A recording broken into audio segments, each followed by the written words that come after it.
শেরপুর সদর হাসপাতালের ভিতরে ৫ তলাতে আগুন লাগছে। শিশু ওয়ার্ডের সকল রোগী নামে পড়ছে। তারা সকলেই দোয়া করবেন। এদের সকল রোগী নামে পড়ছে।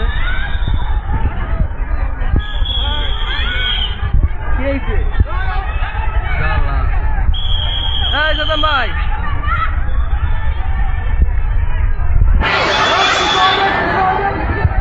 সকল শিশু ওয়ার্ডের রোগী, শিশু বাচ্চা সব নামে পড়ছে ৫ তলা থেকে।